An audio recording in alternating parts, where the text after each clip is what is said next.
Margaret, thank you for having me tonight. It's been beautiful so far, very inspiring. I'm coming to you from Takaranto, and I do engage my work in one of the most diverse communities in the world, which is St. Jamestown. There are about 23,000 people in one city block. We sometimes call it a world within a block. And being a part of this community, living here and trying to generate solutions for the human rights of our residents and our neighbors has taught me a great deal. Part of what we see in recent years is many people coming here as climate refugees, recognizing that this is a safer space as their homelands have been badly affected by extreme weather and climate change and the like. And working with local residents, we have been exploring a variety of solutions as an urban community, an urban high-rise community. So how can we secure a healthy food system? People who come here are often dismayed to find the quality of food that they can afford is very low, that there is malnourishment that results from only being able to afford food that is not properly grown, that is not nurtured by healthy soils and the like. We have came up with a model, what we call the Oasis Food Hub model, which is organic, agroecological, sustainable integrated systems. And it's a full cycle food hub, climate resilient food hub to be run, designed, and managed by and for the community. I'm sorry I didn't have slides for you today. There's been an awful lot of things going on in the neighborhood as we try to struggle to keep our work going, because as the pandemic came along, the first thing we did was switch our upcoming Urban Rural Food Summit to an emergency food forum so that we could talk with others, our farm friends, people in National Farmers Union, other food organizations, Foodshare and the like, about what we could see as an emergency heading our way because of this pandemic. We were already aware of the weakness of the long supply chains, of the vulnerability of our food system, living in a winter country that has very limited growing seasons. And we could see that problems we were already facing were going to be exacerbated. So we had a broad discussion about what do we expect to see coming at us and what can we do about it. In this food forum, we started looking at a range of issues, and we've always had our eye on the climate and knowing that organic and agroecological agriculture can make a huge difference in greenhouse gas emissions. Because, for example, it's not just the transport of food, it is the nitrogen that is applied on fields through artificial fertilizers. It is, the methane from factory farming. There are a whole range of greenhouse gas issues that are rarely really mentioned when it comes to our industrial food system. So we wanted to find ways in which we could start making actions happen and using, in a sense, the pandemic crisis as a way to push forward. Of course, then we also had to figure out how to pivot and move from our Healthy Bulk Food Buying Club into an emergency food program, because many of the families in our community were going hungry, and yet we are, a highly employed community, largely in the essential frontline services.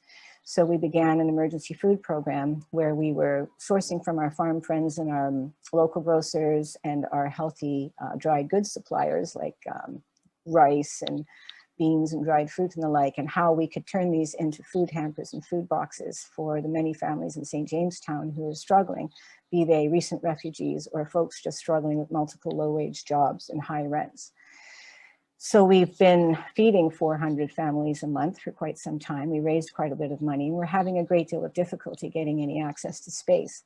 And as we're doing all this work and trying to figure out systemic change and local change, we suddenly realized that there was something happening on a geopolitical level. And that's what I really want to talk about today.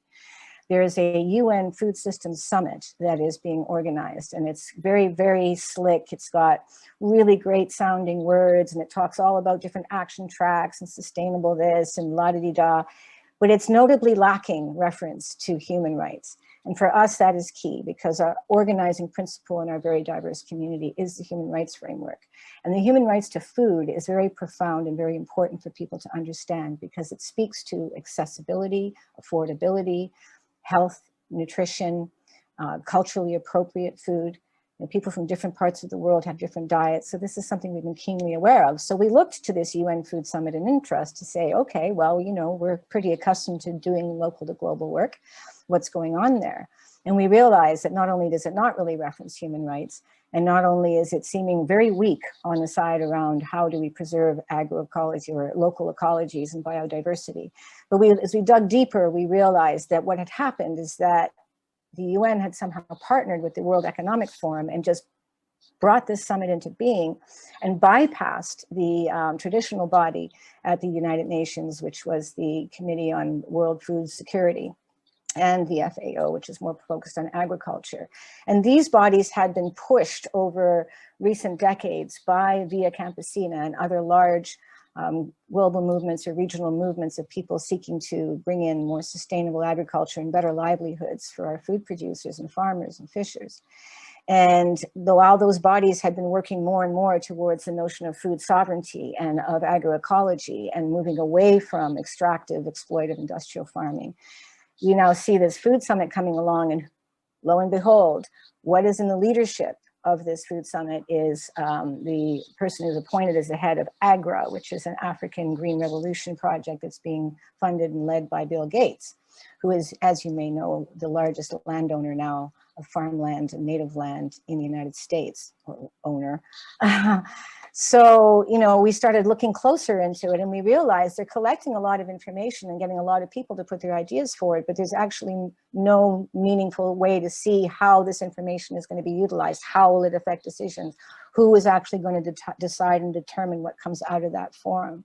What we can see is this corporate elite habit of co-opting and hijacking language, co-opting and hijacking processes and institutions to their own means and ends.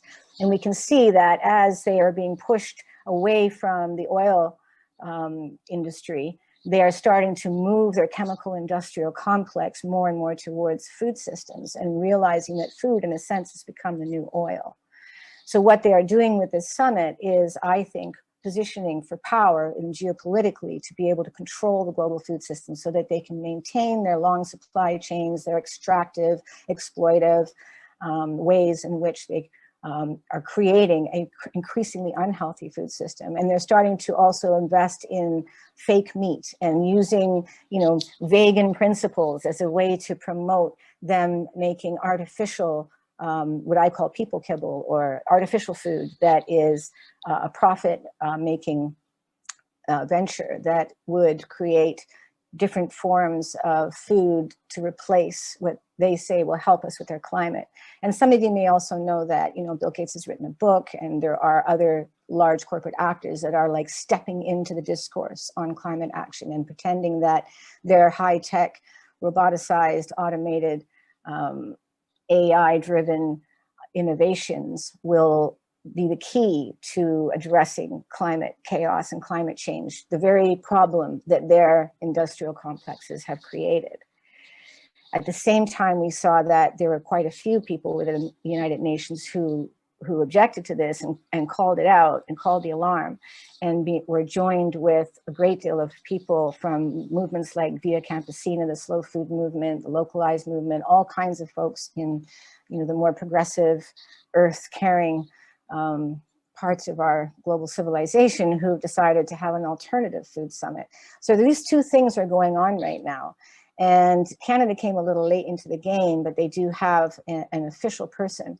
So now Canada is becoming an actor in this process. And some of the food organizations that we've been working with and aligning with are trying to have a voice in this process so that we can start to influence what Canada brings to the table as a state into the UN Food Summit, but at the same time, try to figure out how we can ally and work with and support the agroecological and small farmers movements that are trying to move in the opposite direction, and which had made quite a lot of progress in recent decades. You know, we've been looking at how, you know, UNDRIP, the UN Declaration on the Rights of Indigenous People, how, you know, the Covenant on the Rights of the Child, how the human right to food, how various human rights treaties and frameworks could be utilized to push back against the power of this sort of corporate regime, which is sort of choking life off the planet.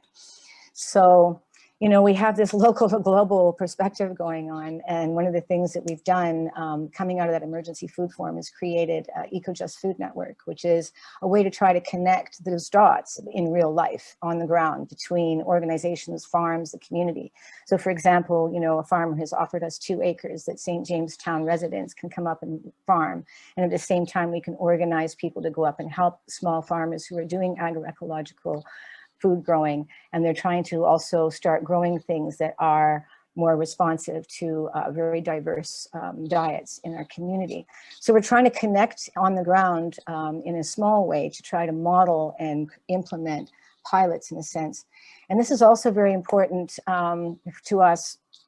The Black Food Sovereignty policy that the city has declared and the Black Food Sovereignty movement, which is working to try to connect and be in solidarity and allyship with Indigenous food sovereignty and Indigenous land stewardship, combining these forces and these government commitments as a way to create a space where we can push back against the corporate control and ownership of farmland.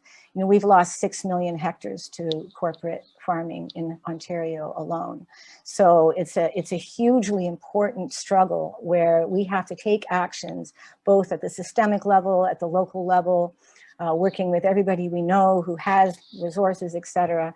And we encourage you to look at our open letter. We have some very concrete demands on how we could achieve the kind of local food economy that Guy Dauncey was referring to. And that open letter is specifically designed to also reference the many commitments that Toronto and Ontario and Canadian governments have made or are bound by, be they the SDGs, the Milan Food Pact, and other things like that. So we encourage you to pick up that open letter as a tool and a resource, and to engage people in supporting Black and Indigenous food sovereignty, because it could become a sort of leading spot or a way in which we can create and demonstrate a truly food sovereign, local resilient food system.